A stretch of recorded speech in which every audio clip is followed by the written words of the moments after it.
तो कहानी और जीवन चैनल में आपका बहुत बहुत स्वागत है। आज की कहानी है ऐसे बना मनुष्य का पहला घर। यह उस समय की कहानी है जब मनुष्य को घर बनाना नहीं आता था। उसे बाहर खुले आकाश के नीचे सोना पड़ता था।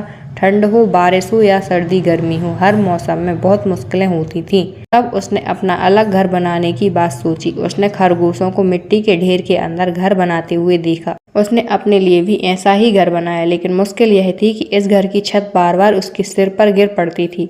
मिट्टी का यह घर मजबूत नहीं था। तब उसने एक ऐसा घर बनाने का तरीका ढूंढा जिसकी छत बार बार ना गिरे। इसीलिए उसने एक पेड़ की शाखाओं को थोड़ा थोड़ा काटकर पूरे पेड़ को एक छतरी का आकार दे दिया। उस पेड़ की छतरी के नीचे वह आराम से सो सकता था, लेकिन इस घर में भी वह ठंड, बारिश और गर्मी से पूरी तरह नहीं बच पाता था। उसे एक ऐसा घर चाहिए था जो मजबूत भी हो और चारों ओर से बंद भी, लेकिन ऐसा घर बनाना तो उसे आता नहीं था। एक दिन वह जंगल के पास वाली नदी के किनारे पर घूम रहा था। वहाँ कुछ गीली मिट्टी थी। मिट्टी में कुछ छोटे बड़े पत्थर पड़े हुए थे। उसे औजार बनाने के लिए पत्थर की जरूरत थी।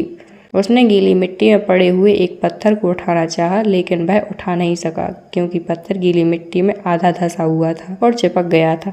पत्थर को मिट्टी से निकालने के लिए मनुष्य को काफी मेहनत करनी पड़ी, लेकिन इस घटना से उसने एक महत्वपूर्ण बात सीख ली। उसने सोचा यदि पत्थर को मिट्टी में डाल दिया जाए तो वह मजबूती से चिपक जाता है।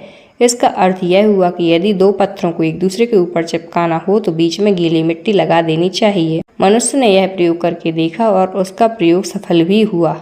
बस फिर तो उसने एक के ऊपर एक पत्थर लगाया और ऊंची दीवार बना दी। इस तरह से उसने दीवार बनाना सीखा। फिर उसने 3 और दीवारें बनाकर एक कमरा बनाया और छत बनाने के लिए पेड़ की टहनियाँ और पत्ते डाल दिए, और इस तरह बनकर तैयार हुआ मनुष्य का पहला घर। अगर वीडियो पसंद आया हो तो वीडियो को लाइक करें, शेयर करें, कमेंट करें और हमारे अपने चैनल को सब्सक्राइब करें।